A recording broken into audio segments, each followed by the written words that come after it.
오늘 우리들에게 주신 하나님 말씀은 구약 성경 호세아서입니다.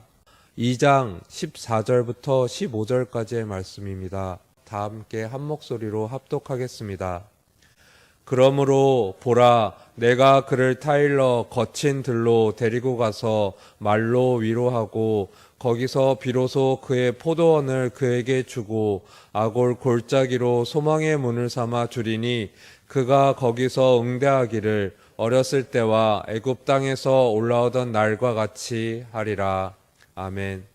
아직 결혼하지 않은 많은 사람들, 또 여러분의 자녀들, 또 저와 같은 사람들이 결혼 상대자, 나의 결혼 배우자들을 기도하면서 정말 고려할 때 몸과 마음이 순결하고 깨끗하고 또 행실이 올바른 사람을 배우자로 정말 좋다고 여기고 또 그런 배우자를 찾을 것입니다. 또 여러분들의 자녀들의 배우자를 여러분들이 고려하실 때 또 기도하실 때 정말 그런 분들을 기도하시리라 믿습니다.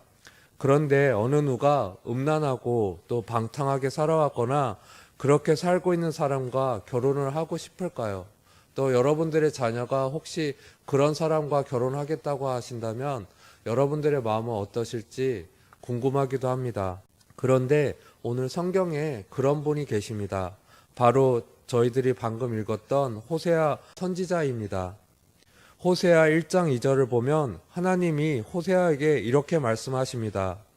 여호와께서 처음 호세아에게 말씀하실 때 여호와께서 호세아에게 이르시되 너는 가서 음란한 여자를 맞이하여 음란한 자식들을 낳으라. 이 나라가 여호와를 떠나 크게 음란함이니라 하시니 라고 호세아에게 이렇게 명령을 하십니다. 여러분, 성경 속에는 정말 대단한 믿음을 가진 분들이 많이 계시지만 저 개인적으로는 늘 호세아서를 읽을 때 마음이 편치를 않습니다.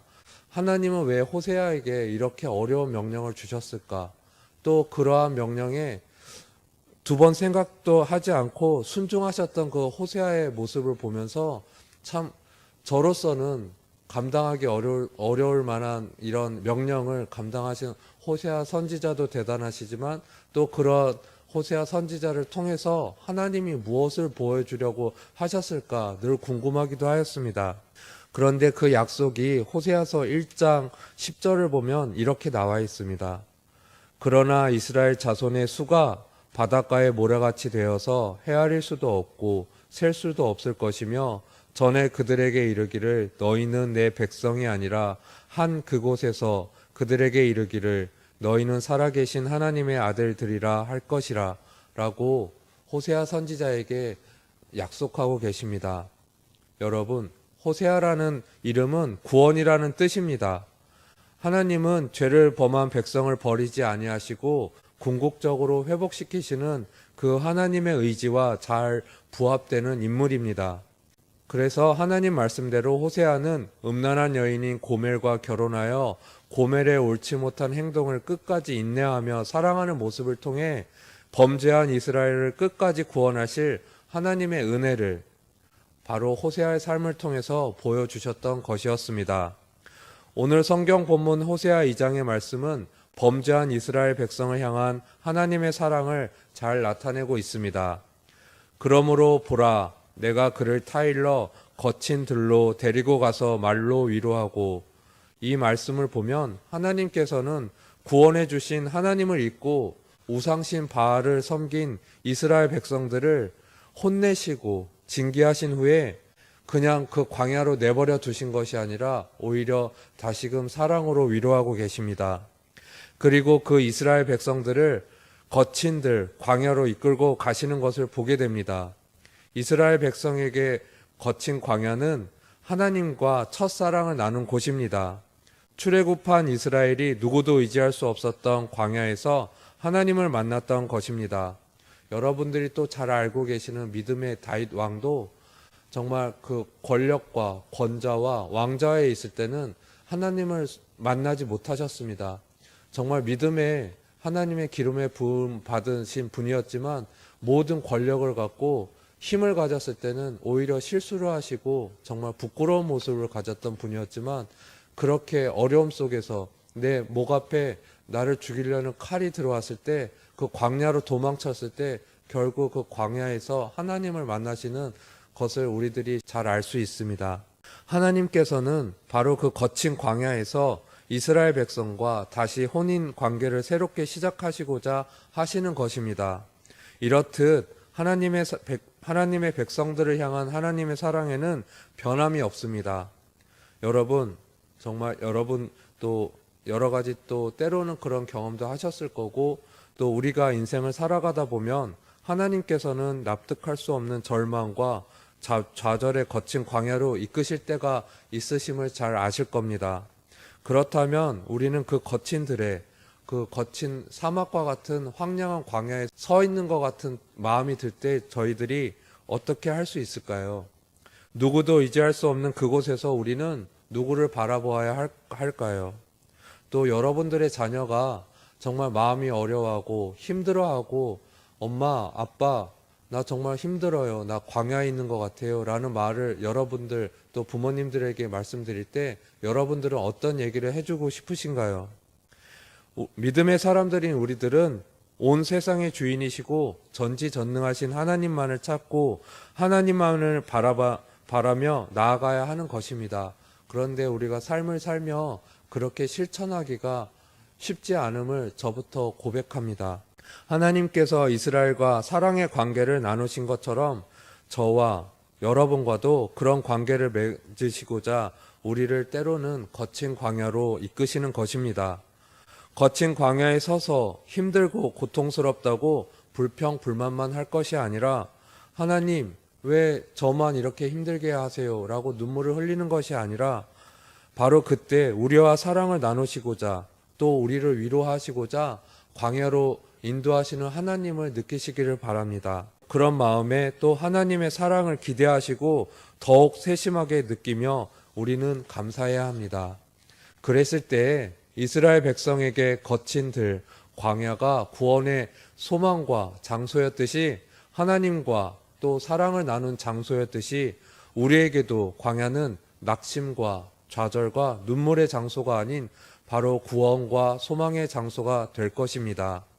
우리는 어디에 있든지 하나님을 찾고 그 사랑에 감격하며 감사함으로 승리해야 합니다. 그러므로 여러분, 우리는 하나님의 참된 사랑과 위로를 전하는 사람이 되어야 합니다. 오늘 호세아 선지자를 통해서 알 수 있듯이 참된 위로는 하나님으로부터 오는 것입니다. 참된 위로는 하나님과 함께 동행할 때에만 누릴 수 있습니다. 그러므로 믿음을 가진 저와 여러분들의 특권인 것입니다. 하나님께서는 하나님과 세상 사이에서 방황하고 죄 가운데 거하는 우리에게도 찾아오셔서 위로하시고 새로운 소망을 주시는 분입니다. 그래서 여러분들이 지금 이 새벽 이 예배의 자리에 나와서 앉아 계신 것입니다. 하나님을 믿고 아시기 때문에, 세상에서 방황하고 죄 가운데 머물기를 원치 않으셨기 때문에 결단하시고 이 새벽에 이 예배의 자리에 나오신 것 아니신지 여쭤보고 싶습니다. 또한 하나님이 주실 위로와 새로운 소망이 갈급해서 나오신 것이 아닌지 여쭤보고 싶습니다. 누구 때문에 등 떠밀려 나온 것이 아니라 여러분들 자신이 결단하고 나온 것이 중요합니다. 피곤해서, 비가 와서, 더워서, 추워서 등 온갖 귀찮은 것들이 많음을 참으시고 지금 이 자리에 나와 앉아 계신 것은 바로 여러분들의 결단입니다. 그 순종의 모습을 보시는 하나님은 바로 지금 이 시간에도 기뻐하고 계실 것입니다. 이 자리에 계신 여러분들 모두를 하나님의 이름으로 축복합니다. 여러분, 하나님께서는 이스라엘 백성에게 위로를 주심으로 거친 광야가 포도가 풍성한 과수원인 포도원이 되고 아골 골짜기가 소망의 문이 되는 놀라운 역사를 이루시는 분이십니다. 비옥하지 않은 땅, 사막같이 거친 광야가 포도가 풍성한 과수원인 포도원이 되는 상상을 한번 해보시기를 바랍니다. 그것이 말처럼 쉽게 이룰 수 있는 일이 아님을 여러분들이 잘 알고 계실 겁니다. 오늘 성경 15절의 말씀을 제가 다시 읽어드리겠습니다. 거기서 비로소 그의 포도원을 그에게 주고 아골 골짜기로 소망의 문을 삼아 주리니 그가 거기서 응대하기를 어렸을 때와 애굽 땅에서 올라오던 날과 같이 하리라. 포도원이라는 단어가 삭막한 광야만 바라보던 사람들이 그 아름다운 포도원을 생각한다면 얼마나 희망적이고 위로가 되는 표현일까요? 그리고 여러분, 아골 골짜기란 이름은 여호수아 7장을 보면 아간의 죄로 인하여 아이성 전투에서 패배하고 그를 처형시킨 후 붙여진 지명입니다. 즉 아골 골짜기는 환난과 고통을 상징하는 곳입니다. 그런데 그런 고통과 환난의 장소를 소망의 문이 되게 하시는 하나님이시라는 것입니다. 아까 여러분과 나눈 성경의 말씀처럼 정말 호세아 선지자에게 납득할 수 없는 그 어려운 명령을 내리심도 정말 그 앞에서 이스라엘 자손의 수가 바닷가의 모래같이 되어서 헤아릴 수도 없고 셀 수도 없게 된다는 그 약속을 주신 하나님의 말씀을 마음에 기억하셨으면 좋겠습니다. 그래서 내가 나만이 아니라 정말 나를 하나님, 나를 통해서 나를 걸음이 되게 해주세요. 나를 통해서 내가 걸음이 되어서 우리 자녀들이 또 우리 후손들이 하나님의 큰 축복을 받았으면 좋겠습니다. 이러한 간절한 마음들이 여러분들 마음속에도 계셨으면 좋겠습니다.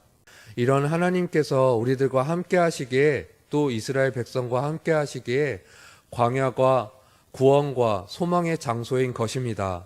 즉 여러분과 저도 환난과 고통을 잘 이겨내면 바로 구원과 소망을 주신다는 것입니다.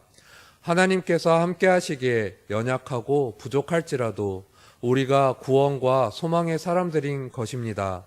이미 오래전부터 구원과 소망의 삶을 살았고 하나님의 참된 사랑과 위로를 전한 많은 분들이 계셨습니다. 그러하기에 지금 우리에게까지 복음이 전해져 왔고 하나님의 교회가 이처럼 견고히 세워져 왔던 것입니다. 저희들도 믿음의 선지자들, 신앙의 선배님들처럼 그 삶을 돌아보며 본받기를 원합니다. 바로 오늘 우리가 알아본 호세아 선지자처럼 말입니다. 이 새벽 이 자리에 계신 여러분, 사람의 인생길은 광야 같은 인생길이라 합니다. 그러나 하나님과 동행하면 희망의 삶을 살아갈 수 있습니다. 오늘 우리에게 말씀을 주신 호세아 선지자처럼 납득할 수 없는 상황에 놓이고 삶이 광야일지라도 좌절하거나 낙심하지 않고 묵묵히 그 길을 걸어가는 실천의 그리스도인들 되시기를 간절히 소망합니다. 후에 하나님께서 하늘의 귀한 상급으로 여러분들에게 풍성하게 채워주실 것을 기대하시고 믿음으로 승리하시는 이 자리에 계시는 여러분들 되시기를 간절히 기도드립니다. 함께 기도드리겠습니다.